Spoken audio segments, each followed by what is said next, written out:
Bueno, espero que la merienda os haya sentado bien. Vamos a proceder a la segunda parte. Bueno, tenemos el gusto de tener a Isabel Cordero, recién llegada de Pisa, o sea, ha sido bajar del avión y venir directo para acá. Os cuento un poquito sobre ella. Ella es licenciada en Matemáticas y doctora en Astrofísica por la Universidad de Valencia. Ha sido investigadora postdoctoral en el Instituto Max Planck de Astrofísica y en el Observatorio de París-Mandor, así como investigadora visitante de las universidades de Namur y Lieja, en Bélgica. A día de hoy es profesora titular de la Universidad de Valencia en la Facultad de Matemáticas. Es miembro de la Junta Directiva en la Asociación de Divulgación Sapiencia, miembro de la Junta Directiva de la Sociedad Española de Gravitación y Relatividad, también miembro de la colaboración y coordinadora de la Virgo Valencia Group y de comunicación y divulgación científica también de este grupo. También es gestora de comunicación científica de la acción COSTE en Europa, G2NET, y coordinadora del grupo de trabajo Ciencia y Arte de la International Gravity Outreach Group. Bueno, yo creo que poquito más. Os dejo con ella. Disfrutadla.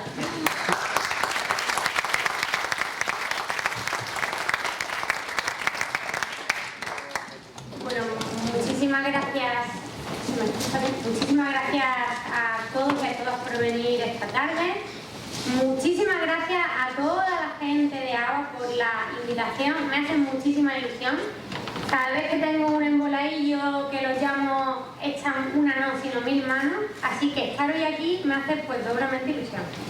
Y bueno, haber hecho muchas cosas, me decían antes, ¿has hecho muchas cosas?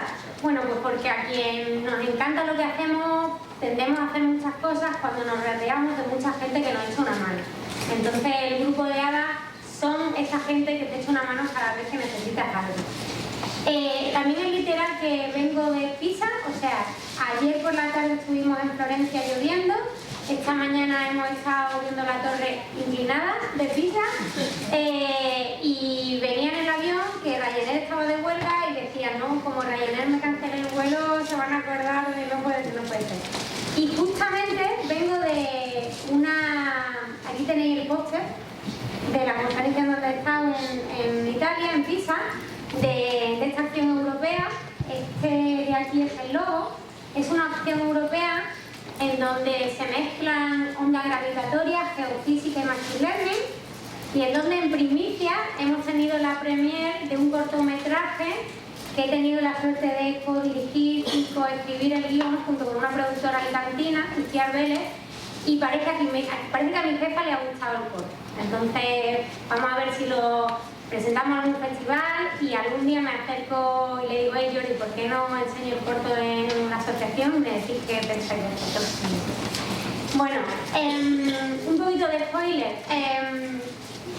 Me he basado en una charla que di recientemente en la Ciudad de las Artes y las Ciencias, al menos en la primera parte, así que si alguien ha estado, pues un poco de remember, de recordatorio de esta primera parte.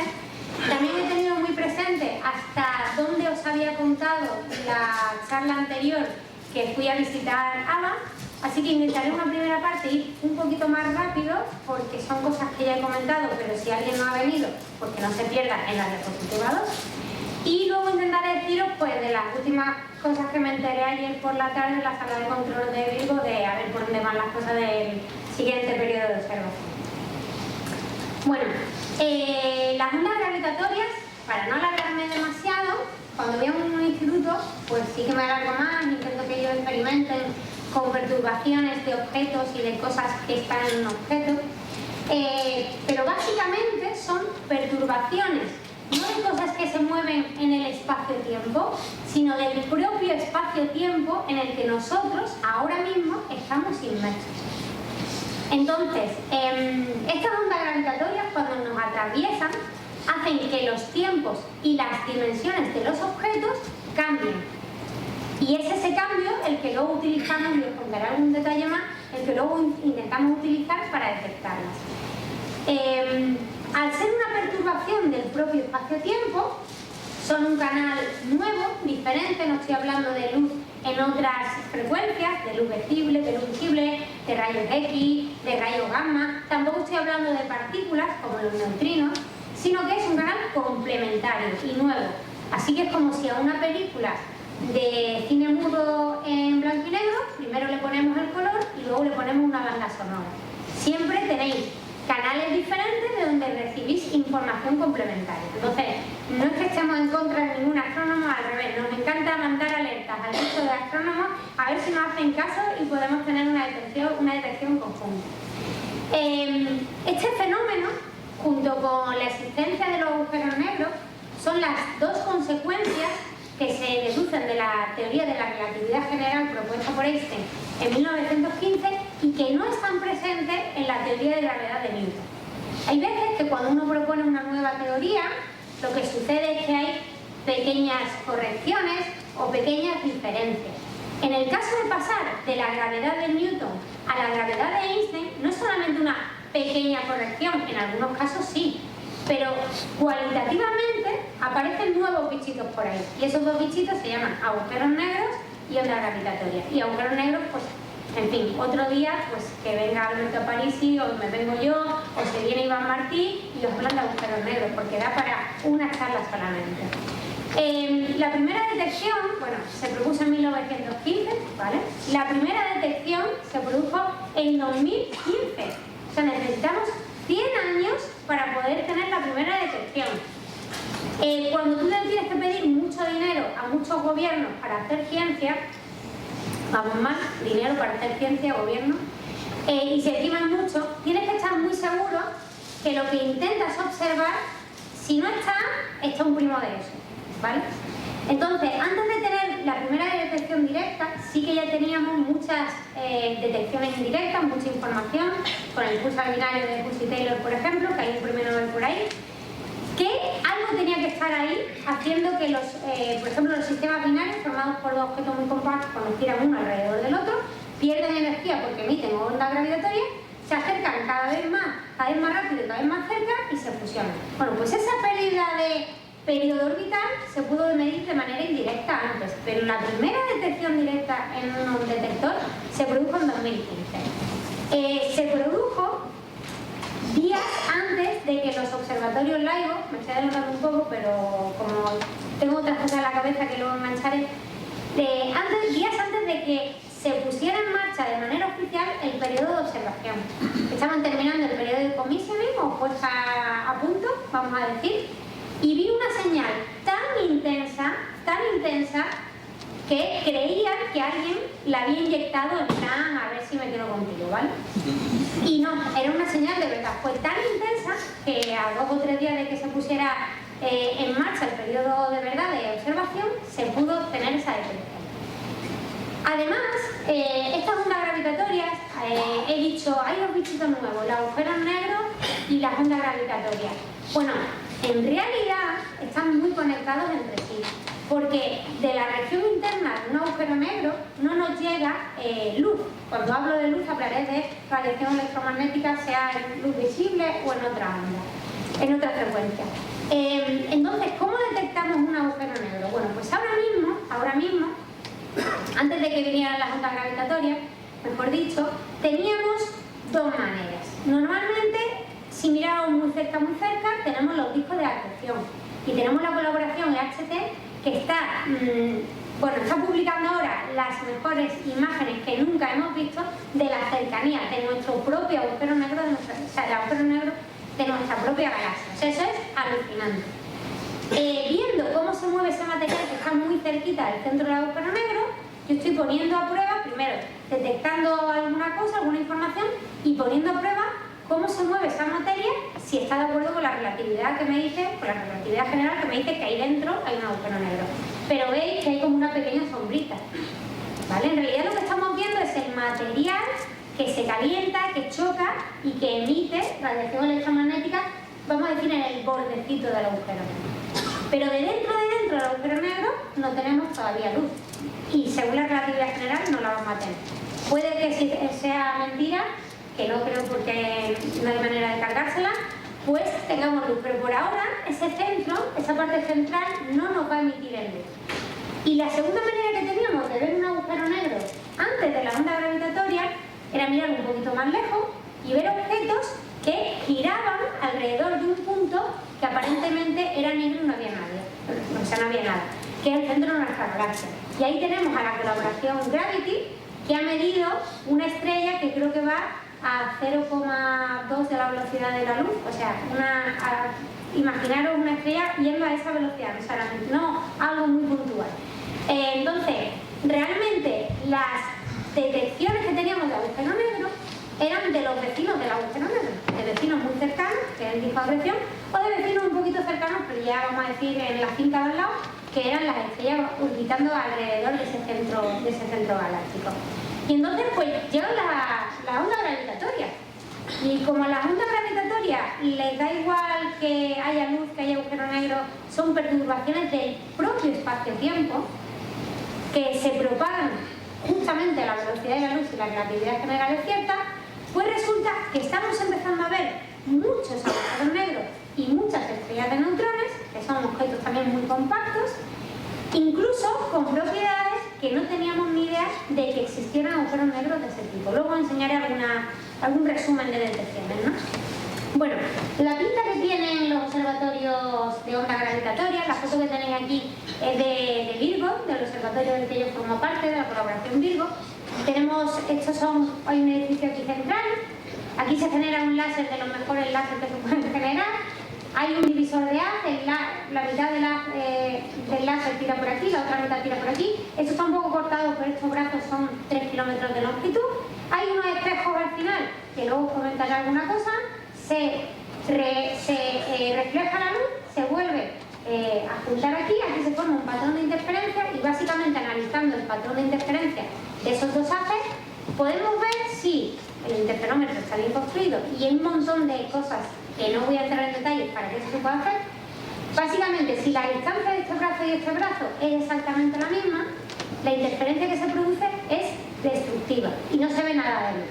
Pero si por lo que sea pasa una onda gravitatoria y altera el espacio-tiempo en el que este detector está y hace que un brazo sea un poquito más grande y el otro sea un poquito más pequeño, pues resulta que cuando se vuelvan a juntar los dos haces, pues ya no hay una interacción completamente destructiva, sino que vemos un poquito de luz.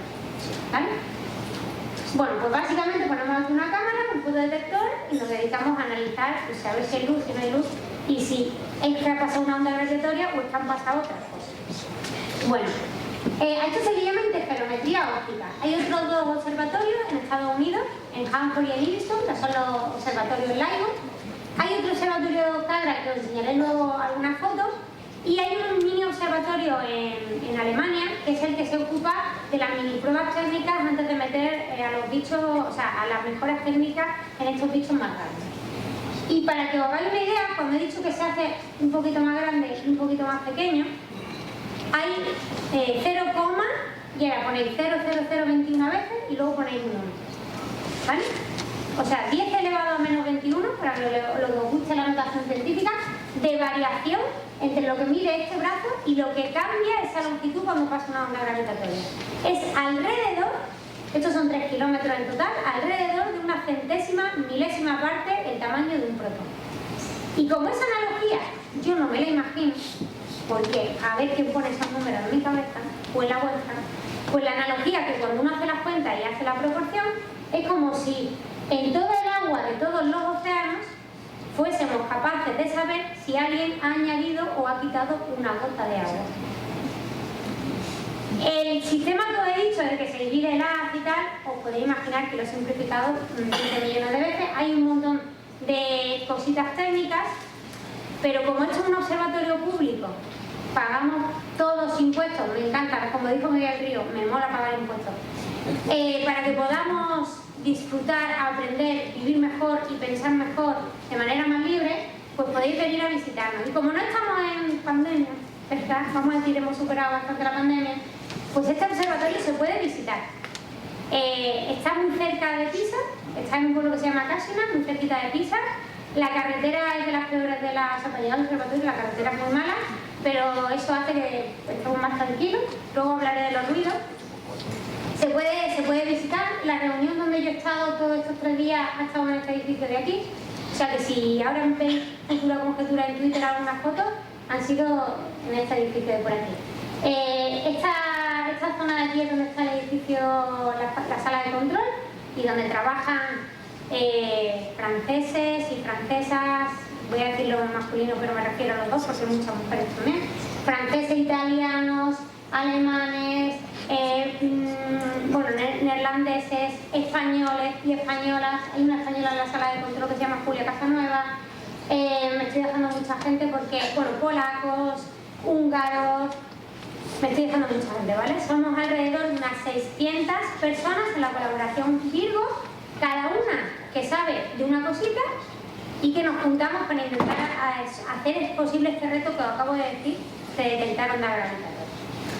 Bueno, la verdad es que el sitio está muy chulo, la visita suele durar 1 o 2 horitas, se hace primero un mini seminario y luego pues visita lo que se puede.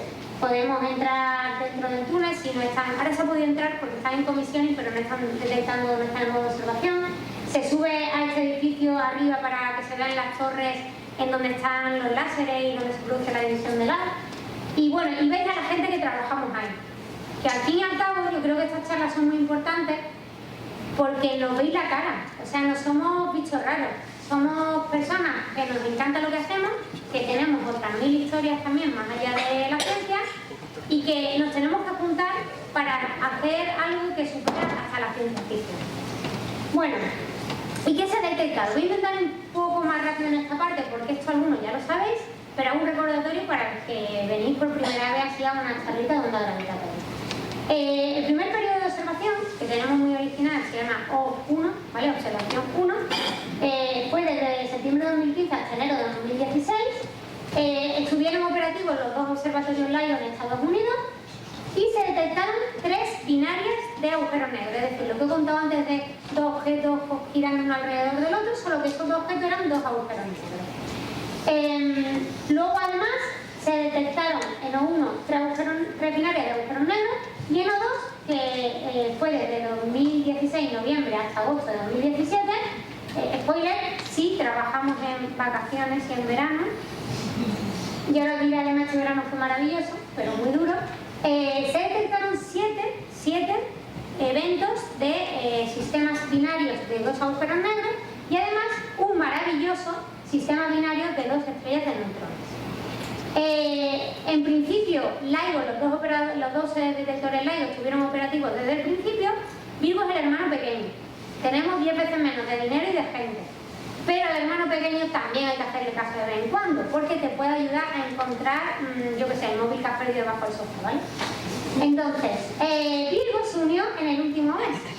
Y como en la ciencia, igual que en la vida, también hace falta un poco de suerte, pues ese último mes, y aunque fuera en agosto, fue maravilloso porque se detectaron muchas cosas y gracias a que Virgo, el hermano pequeño, también estaba, se pudieron detectar más cosas todavía. O sea, se detectaron, dicho de otro modo, se supo más de lo que se detectó ese mes.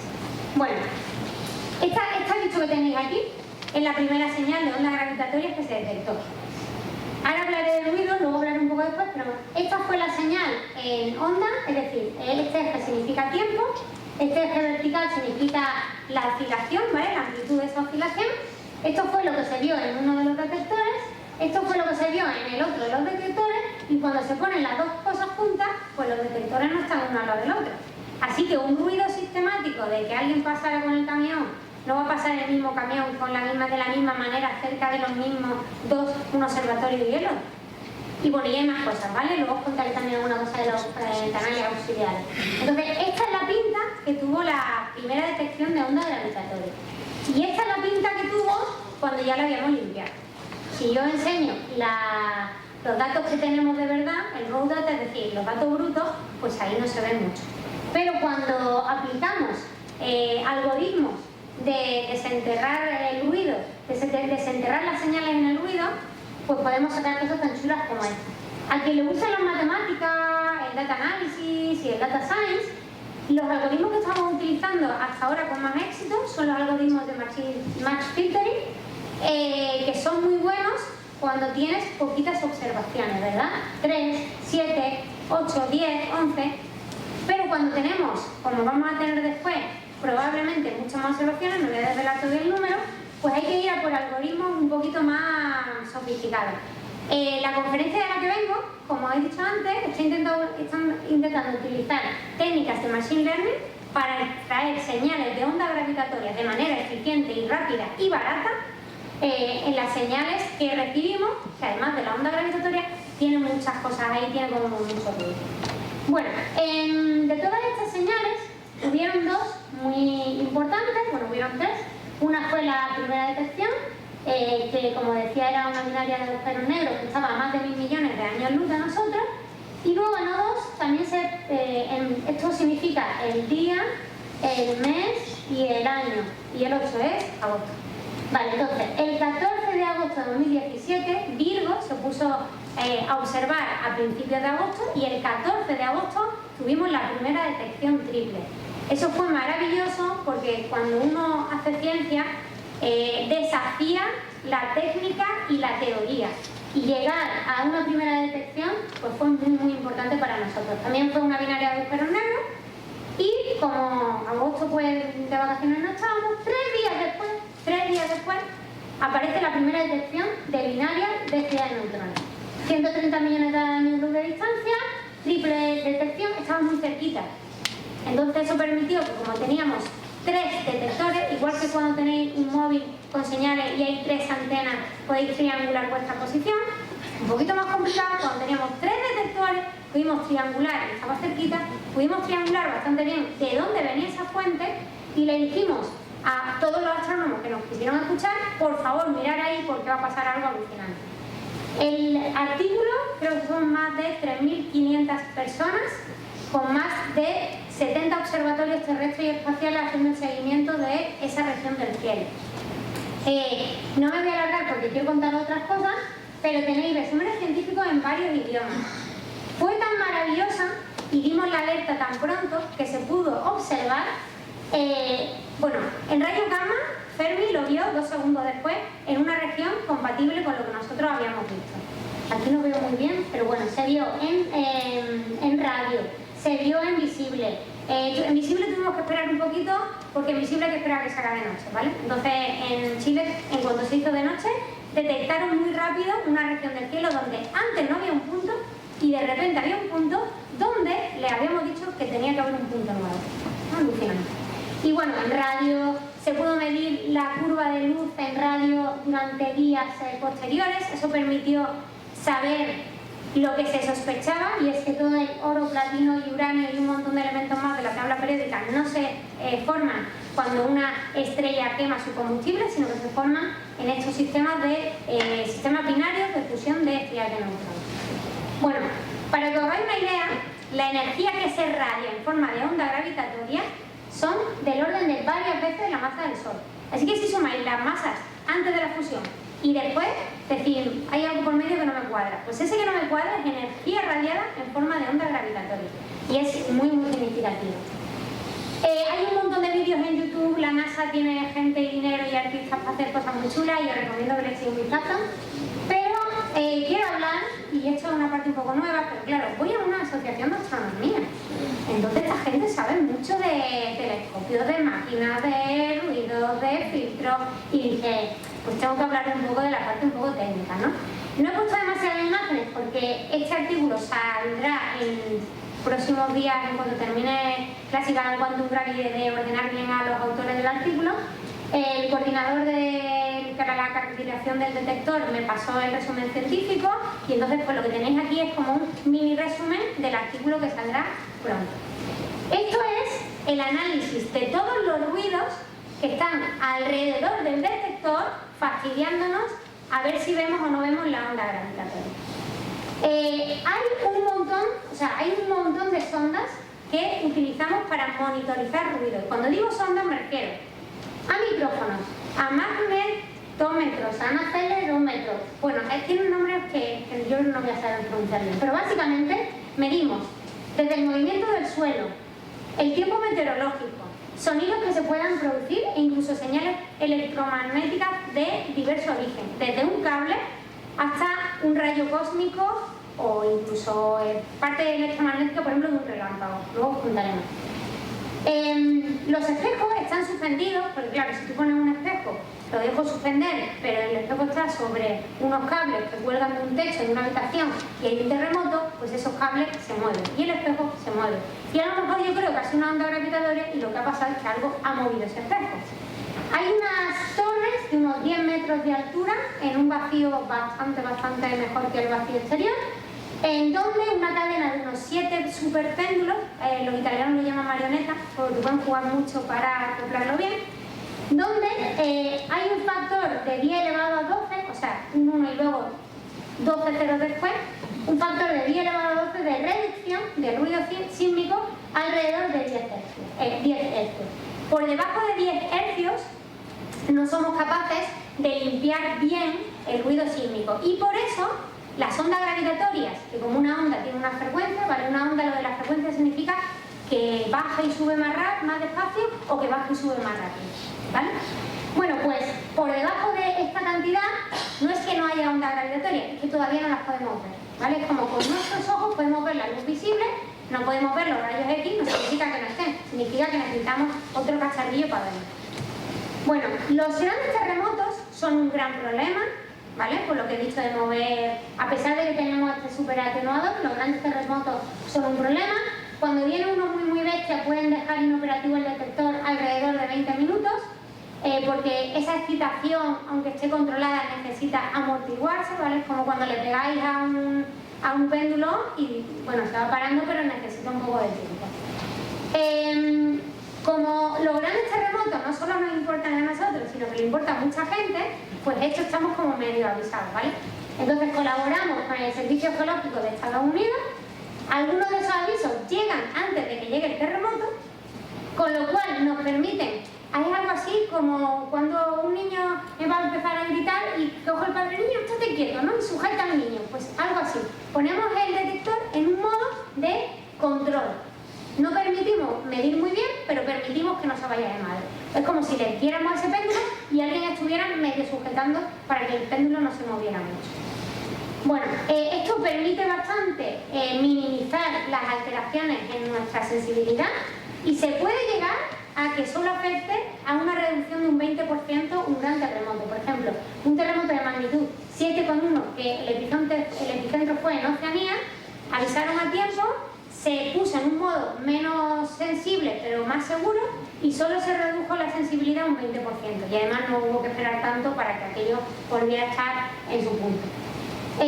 Oceanía, el detector está en Australia, o sea el detector está en Italia y Oceanía está un poco más lejos que Italia. De todos los terremotos bestias que han habido, hubieron 3 que provocaron la pérdida del punto de trabajo, es decir, que hubo que que no hemos ido, que hay que volver a ponerlo todo bien, esperar a que aquello se estabilice, pero bueno, en todo 3, que duró un año, que solo hubieron 3 terremotos que nos sacaron un poco de quicio, tampoco está tan mal. Y para el próximo periodo de observación, además tenemos un acuerdo ya con el Instituto Nacional de Geofísica y de Vulcanología Italiana, que no está nada mal. Bueno, total, que tenemos grandes terremotos, monitorización de sondas, superatenuador, ¿algo más? Pues sí. Mirad, hay una zona militar cerca del observatorio. Es que estamos aquí en mitad de Europa y estamos todos muy juntitos, ¿no? Y entonces se ve que cuando los aviones o aterrizaban o despegaban o las dos cosas, o volaban cerca, pues hacían temblar el suelo un poquito. O sea, que pase un avión, que tiemble el suelo un poquito y que a nosotros nos fastidie. Entonces tuvimos un acuerdo, porque tenemos un acuerdo con los militares y hay una altitud mínima que por ahí no pasan los aviones. Es una zona de exclusión aérea. O sea, que a lo mejor en nuestra terracita también estaría bien que no pasaran aviones muy cerca, pero nosotros al menos hemos conseguido que pasen un poquito más lejos. No solamente hace ruido los aviones o los terremotos, la gente hace mucho ruido. Pero...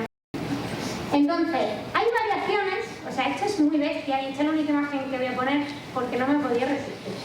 Somos capaces de medir variaciones día-noche, fin de semana, no fin de semana, no fin de semana pero festivo, no festivo, por ruido provocado por la gente. La reducción en nuestra sensibilidad es muy pequeña, o sea, no hacemos mucho ruido, pero tampoco fastidiamos demasiado al detector.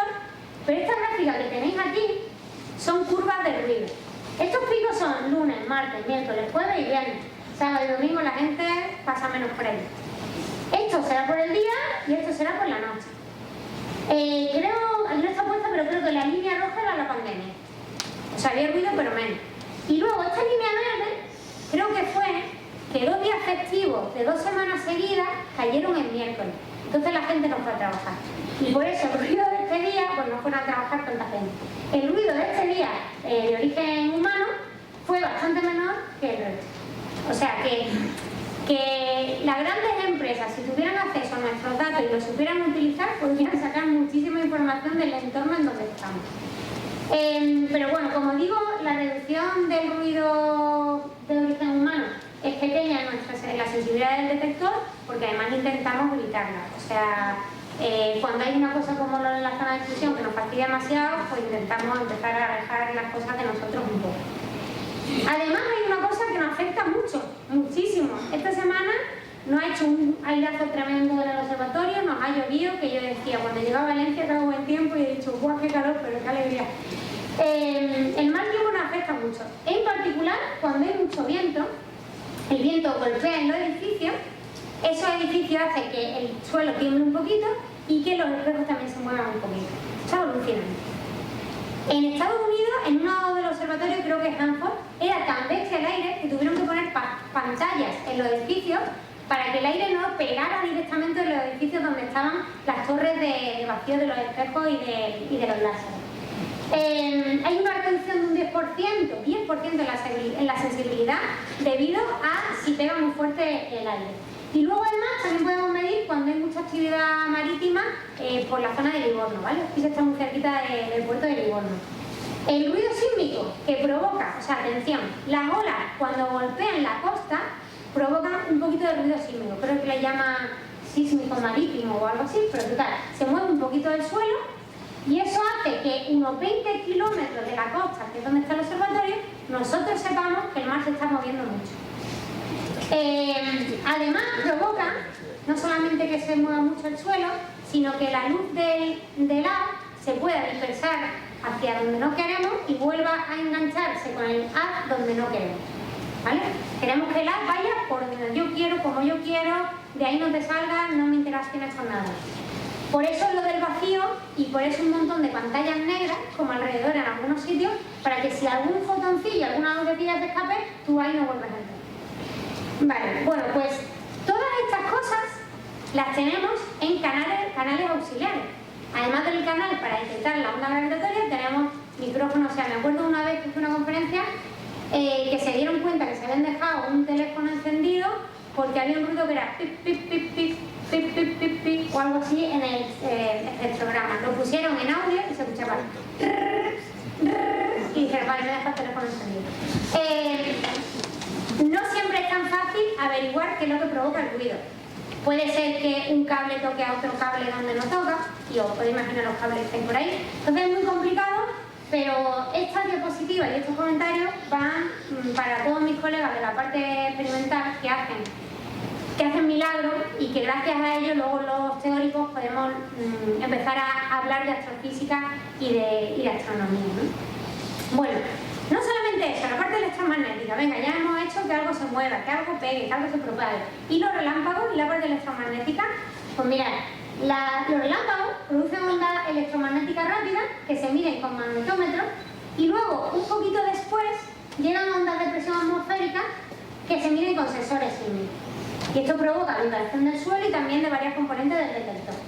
Y además, tienen una pinta muy parecida a la onda gravitatoria. O sea que es como ya empezamos a ver cosas que no es una onda gravitatoria, sino que aquí hay un relámpago. Pero esto lo hacen muchos, se van al magnetómetro y si un poquito después en el sensor sísmico hay el mismo ruido exacto, dicen, amigo, tú no eres una onda gravitatoria, tú eres un relámpago por aquí que te quieres colar en el detector. Tenemos un montón de canales auxiliares. Además hay una cosa, esto lo he puesto un poco más técnico, pero bueno, básicamente la resonancia de los relámpagos en la zona entre la superficie de la Tierra y la ionosfera hace que también se exciten ciertos, bueno, que se produzcan campos magnéticos, que también se miden en algunos de los canales auxiliares que tenemos y que cuidado, hay que tener cuidado con ello. Bueno, y ya lo último, que esto cuando lo leí dije, lo tengo que poner.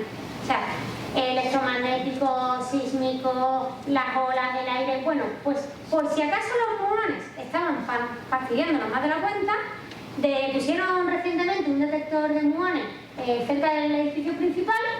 Estos muones vienen de la interacción de los rayos cósmicos con la atmósfera y parece ser que nos fastidian demasiado. Pero como no nos fiábamos, pusimos el bicho y dijimos, a ver, vale, nos parece que no, que los muones se están portando bien. Bueno, total, que después de todas estas cosas, espero que os hayáis animado a que os vengáis a Virgo.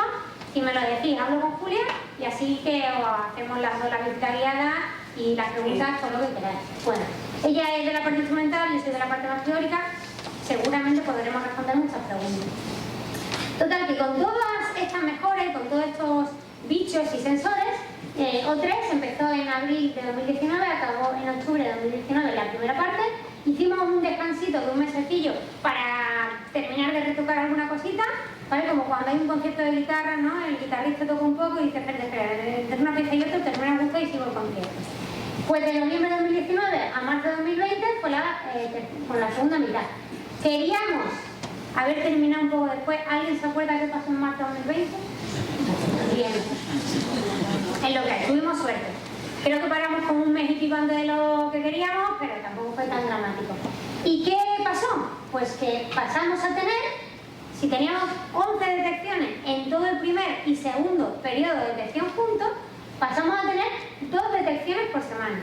En este periodo llegamos a detectar 36 señales procedentes del sistema binario de agujeros negros, probablemente una señal, una señal que probablemente venía de otra binaria de la estrella de neutrones y 2 señales que probablemente venían de la interacción de una pareja mixta, estrella de neutrones con agujeros negros. Bueno, de todas las detecciones, no voy a hablar de todas porque si no, no acabamos, pero hay algunas muy importantes. Estas 2 las he puesto porque no son tan heavy, pero bueno, ya que venía a un sitio de astronomía, digo, no hombre, estas las tengo que contar también. Esta de aquí es probablemente la segunda detección procedente de un sistema binario de estrella de neutrones.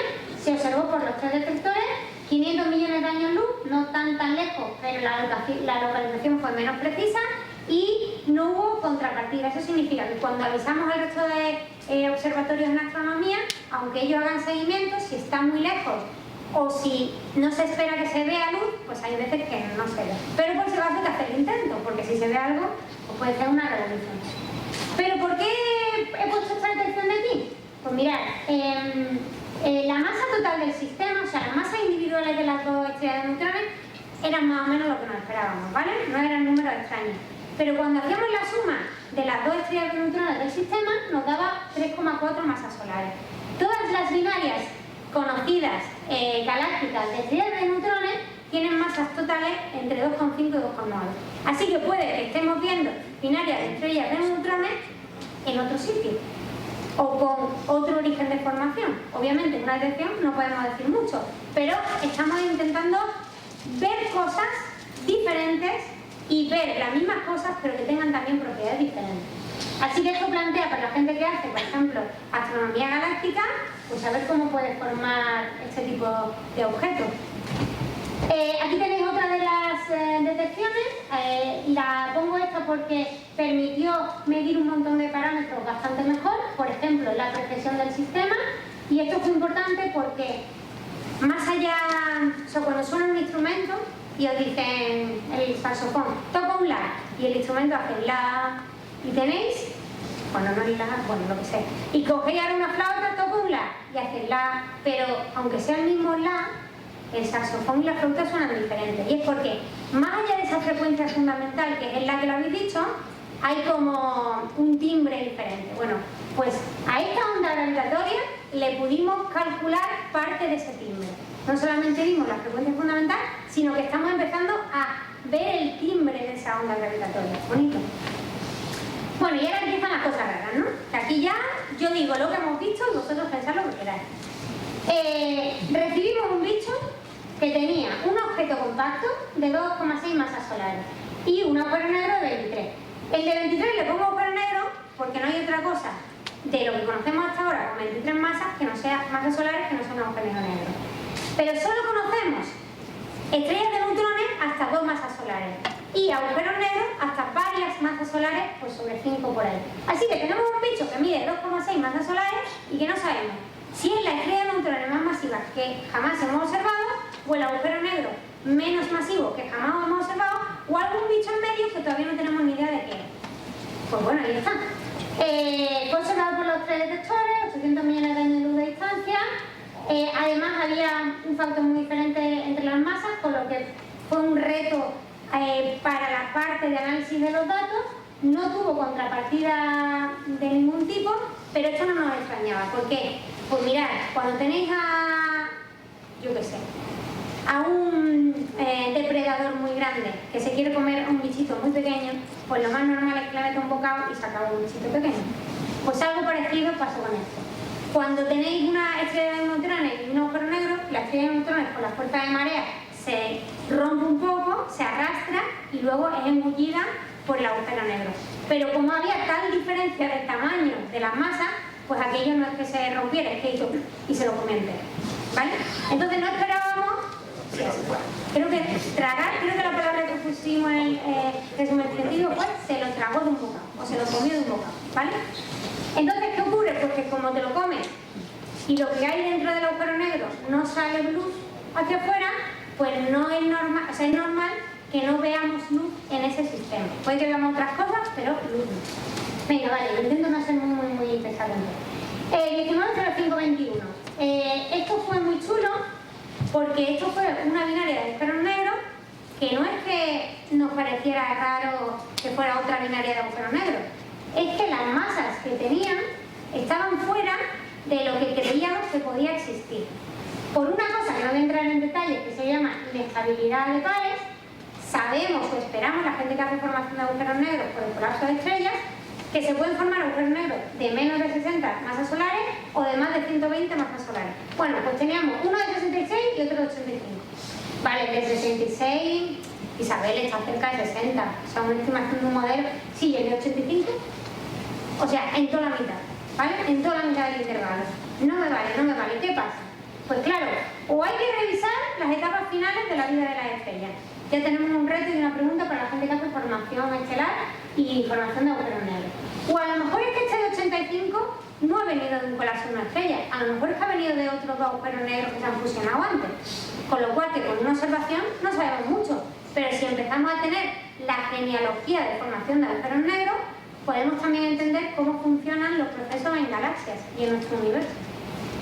Y luego además, esto nos puede hacer como el eslabón perdido, porque somos conscientes antes de la onda gravitatoria, teníamos detecciones de agujeros negros de masa muy pequeñita, varias masas solares, y también éramos conscientes de agujeros negros supermasivos de millones de masas solares como el del centro de nuestra galaxia. ¿Y en medio qué?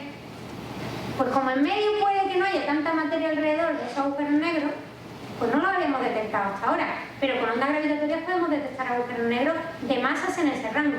Así que este tipo de observaciones nos puede permitir escribir ese árbol de formación de agujeros negros desde los más chiquitines hasta los más grandes. Más allá de también hacernos preguntas de a ver si algún detalle en la formación de agujeros negros se puede realizar. Y además me hace mucha ilusión ponerlo porque es la primera vez que se miden de manera significativa que los agujeros negros implicados tienen rotación, son agujeros negros de Kerr. Puede que todo esto que os digo, cada vez que digo agujero negro y estrella de neutrones, me estoy basando en lo que sabemos, en las mejores posibilidades, utilizando la mejor teoría que tenemos hasta ahora. Si de aquí a 20 años tenemos una mejor teoría y me dice alguien, no, Isabel, que esto no era un agujero negro, esto era una estrella de bosones, pues se revisa, porque la ciencia no habla de verdades, habla de teorías que ponemos a prueba en cada momento.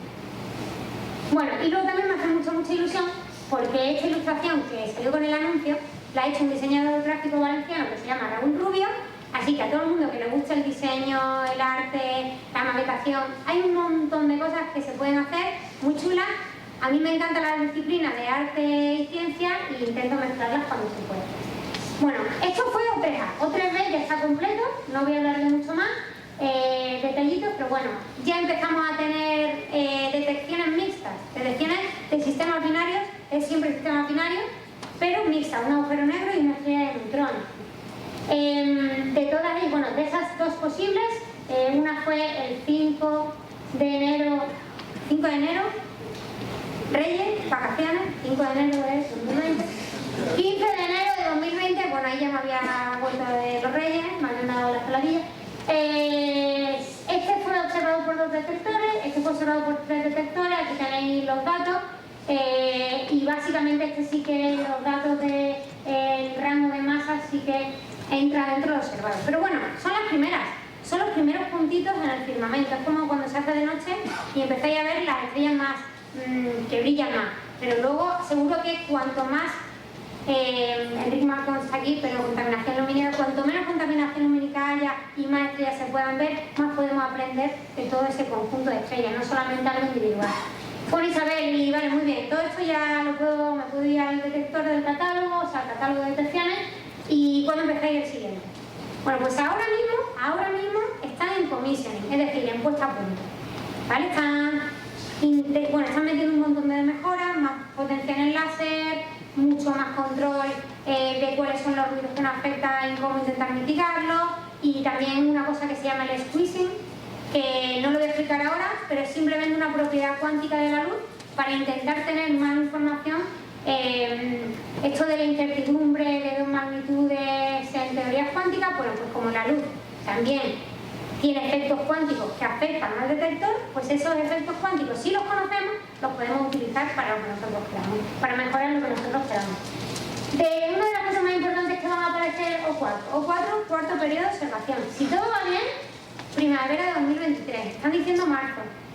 Vamos, falla y que empiece O4, ¿no? O falla y en mitad de falla O4, no lo sé. Estarán en marcha los 3 detectores, los 2 americanos LIGO y el detector Virgo, y esperamos que Kara, que es el detector japonés, que esta foto viene de ahí, porque Kara está en una mina debajo de una montaña, es subterráneo, y además utiliza tecnologías criogénicas, están teniendo algunos problemas.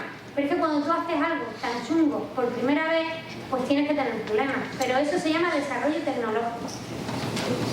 Hay que ponerle el apellido ahí. Bueno, pues total, la idea es que Kara es un poco lo que hizo Virgo. Que ahora no se puede enganchar porque están terminando de hacer esas mejoras, pero si en la última parte de O4 se enganchan los japoneses, imaginar si con ya 3 detectores hemos hecho un montón de precisión a la hora de decir de dónde vienen las señales, pues con 4 detectores podemos dar la alerta mucho más rápido y mucho más preciso. Y esto ya sí que no sé cómo lo vamos a hacer, porque si ya aquello ha sido una maravillosa aventura, pero muchísimo trabajo, de varias detecciones a la semana, si yo ahora paso a 1 o 2 detecciones al día, ¿esto cómo nos lo comemos? O sea, ¿cómo nos lo comemos de analizar los datos, avisar al resto del telescopio, decidir qué señales estudiamos y cuáles no? En el CERN, por ejemplo, tienen tantas señales que algunas las descartan porque no son tan interesantes en ese momento. Pues esto lo puedo decir, pero no está aquí. LIGO está en modo de pruebas también, como Virgo. Y no me extrañaría que los últimos días de modo de prueba empiecen a descartar señales porque ya tienen mucha sensibilidad. Cuando 1 o 2 detecciones al día y una semana hizo un shift, que eso es que tienes que estar pendiente ahí del detector, como cuando un médico está de guardia, ¿no? Y te llaman porque si es una señal real, tienes que conectarte, mirar los números y decir 3, 2, 1, enviar señal. Bueno, y yo lo pasé mal porque decía, no voy a dormir esta semana. La señal me vino, la alerta de la respuesta rápida el sábado a mediodía, la hamburguesa se quedó 2 horas ahí en la mesa, pero bueno, no me pilló a las 3 de la mañana. Pero con 1 o 2 detecciones al día, o sea, el que trabaje ahí o la que trabaje ahí, bueno, no es un regalito, ¿no? Mucho chocolate en la vida. Pero esto puede ser alucinante. ¿Por qué? Porque si ya estamos detectando cosas alucinantes, con propiedades que ni siquiera sabíamos que existían, o sea, agujeros negros, no, pero Isabel, es que ya sabemos que existen agujeros negros, pero ¿y de las masas que hemos encontrado? ¿Qué? ¿Y el bicho ese de 2,6 masas solares que no sabemos todavía lo que es? ¿Qué? ¿Y de dónde viene el de 85? O sea, aquí hay un montón de preguntas abiertas, y con una detección, con una señal, pues no podemos dar tanta información. Pero cuando empecemos a iluminar ese cielo de onda gravitatoria, igual que se puede iluminar un cielo cuando la noche está oscura, podremos decir más cosas. Pueden aparecer nuevos escenarios, no solamente binarios de 2 objetos compactos. Ojalá, maravilloso, ¿verdad? Señora astrónoma, una supernova que explota una vez cada 100 años y ya llevamos unos cuantos que no. Ya toca. Venga, supernova en nuestra galaxia. También hay otra muy interesante que son las ondas gravitatorias continuas.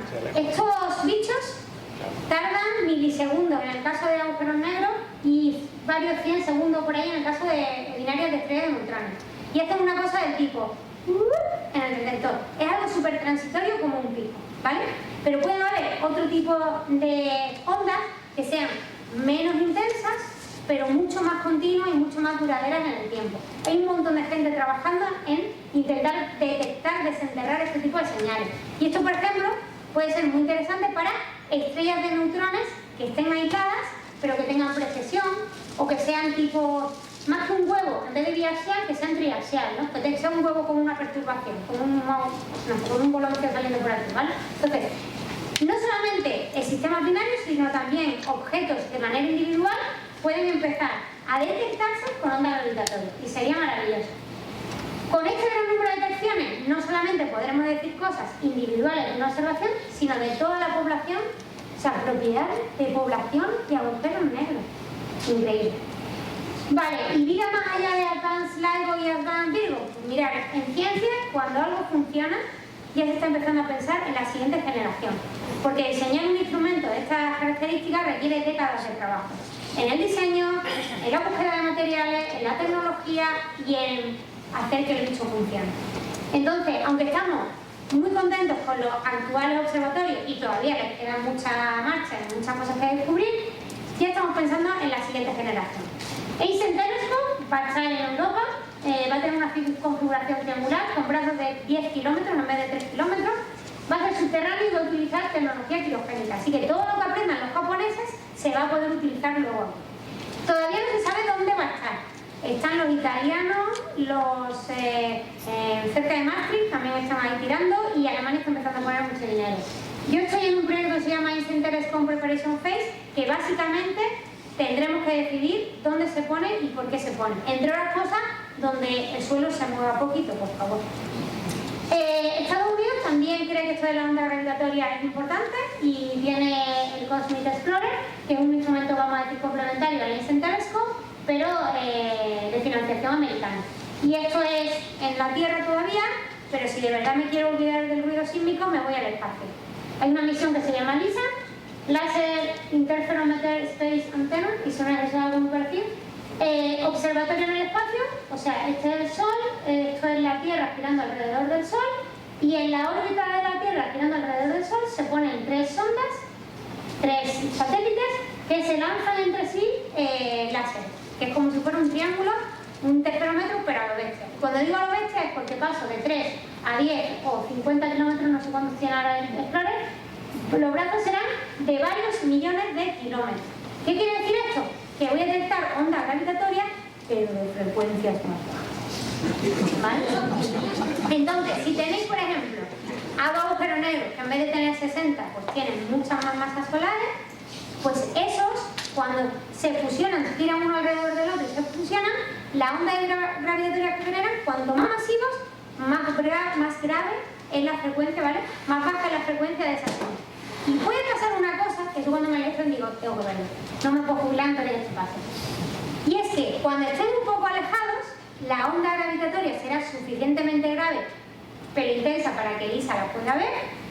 Cuando estén ya más juntos, la onda gravitatoria aumentará de intensidad y frecuencia, y puede que entre en la ventana de LIGO, de Virgo, o de Einstein Telescope, o de Cosmic Explorer, y es algo así como que LISA nos dará una alerta a LIGO y Virgo, que le daremos una alerta a astrónomos de más sitios, y aquello ya puede ser alucinante.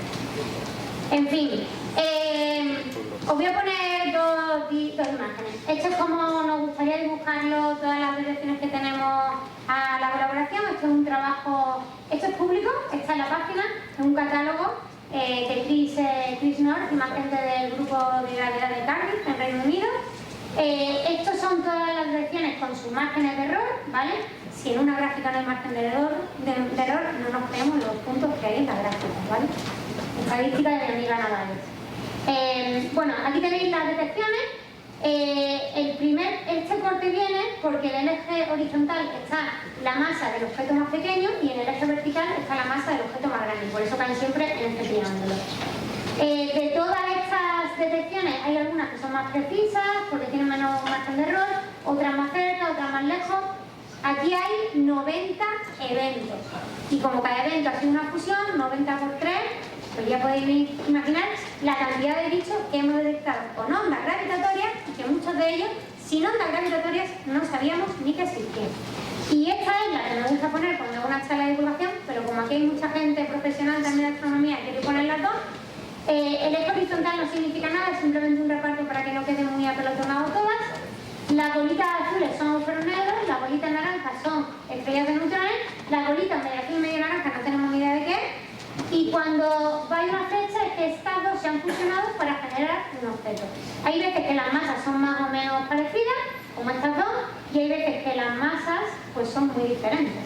Y hay veces que caen en varias masas solares, o muchas masas solares, pero como he dicho antes, entre 60 y 120, pues este huequecito de aquí, se supone que ahí no tendría que haber ningún agujero negro que proceda de la vida final de una estrella. Entonces, o revisamos la vida final de una estrella, o revisamos el árbol genealógico del agujero negro, y si con 90 eventos, 90 por 3 objetos, ya tenemos toda esta información, y con 2 detecciones a la semana, yo me he vuelto casi loca, con 2 detecciones al día no quiero saber lo que va a venir, pero seguro que es algo alucinante. Muchísimas gracias por vuestra atención. No sé si queda tiempo para preguntas, pero si no, futura conjetura en Twitter, ahí respondo la pregunta.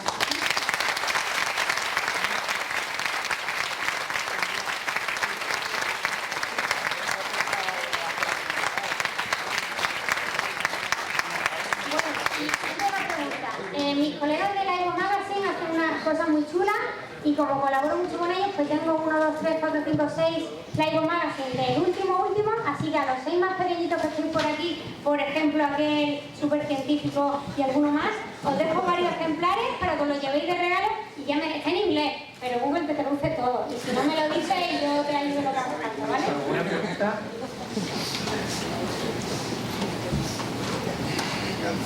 ¿Me he pasado mucho? Vale.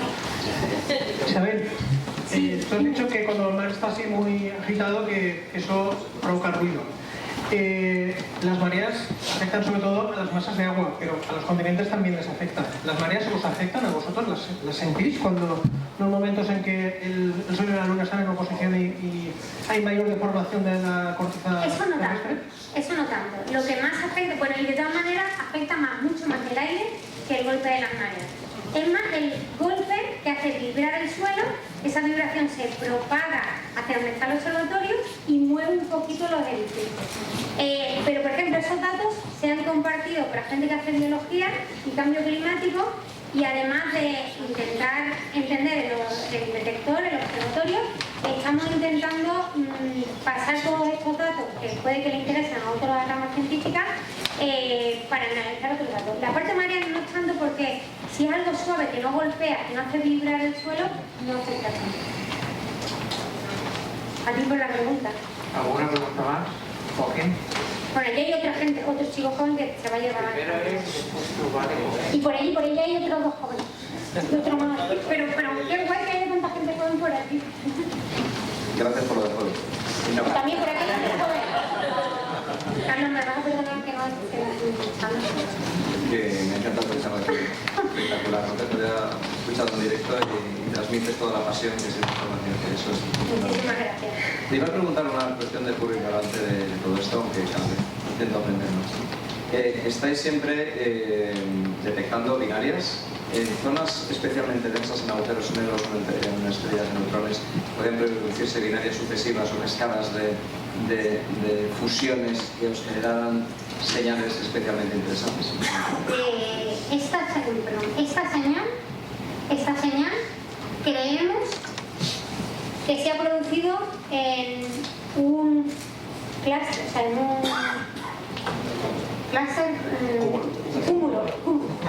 un cúmulo estelar por la dirección de los spiners, de los ejes de rotación de los dos objetos. Cuando están muy alineados, o sea, si no están, puede ser casualidad, o puede ser que vengan de un origen más común, de que no haya nadie que los haya perturbado. Pero en particular estos dos objetos, y por eso en la parte tenemos una flecha que mira por un lado y otra flecha que mira para el otro, la rotación de los dos agujeros negros no estaban demasiado alineadas.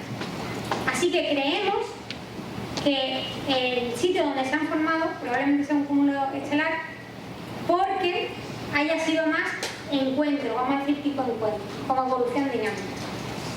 Con solo una detección no podemos descartar algún otro escenario alternativo, pero ese escenario cobró mucha fuerza dentro de los márgenes de error que teníamos y por eso incluso en la ilustración del anuncio se intentó hacer un guiño a esa parte. Todavía no podemos medir siempre la rotación de los agujeros negros implicados, pero esa información puede ser muy útil de manera indirecta, no solamente por ver qué rotación tienen y si rotan pues, más cerca o más lejos del límite teórico, sino porque las direcciones e intensidades de esa rotación nos pueden, con más detecciones, no solamente una detección, nos pueden decir mucho de el sitio, o sea, no solamente de los dos bichos que se han juntado, sino el sitio donde estaban esos dos bichos cuando se han juntado. O sea, que es muy buena pregunta. Gracias. Una pregunta más, Joque. Habéis pedido turno, Joque.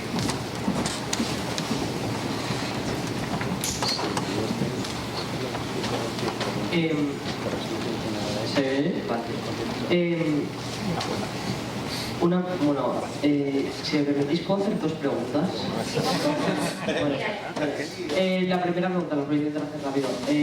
¿No tardaría mucho tiempo en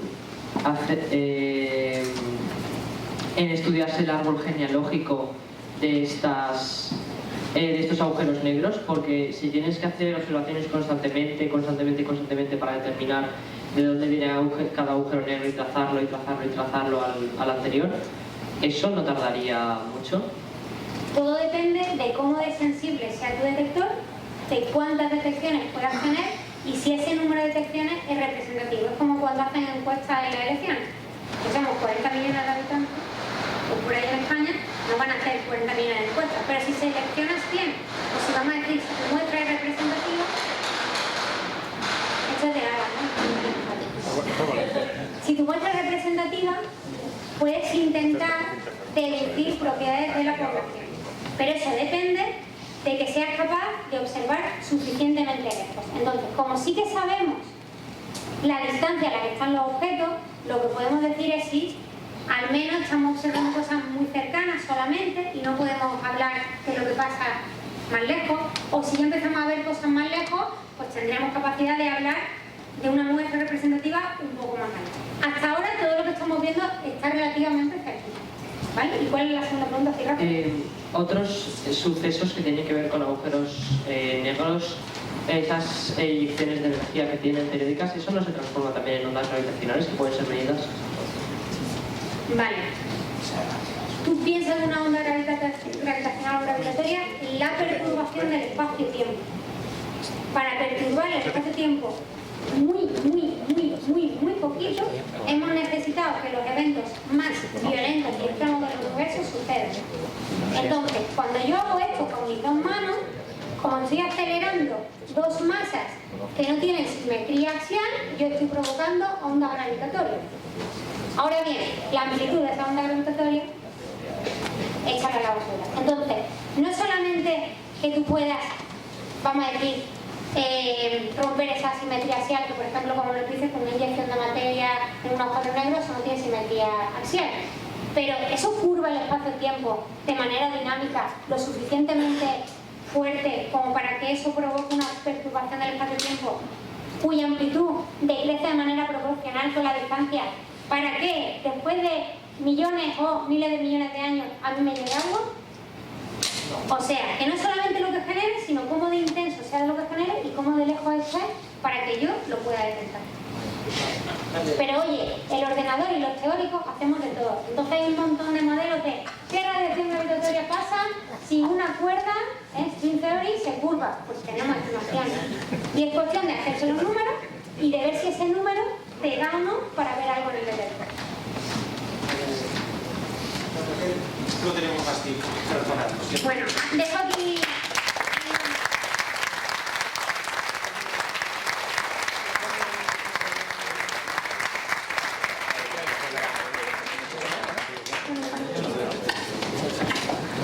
Y con una super presentadora aquí.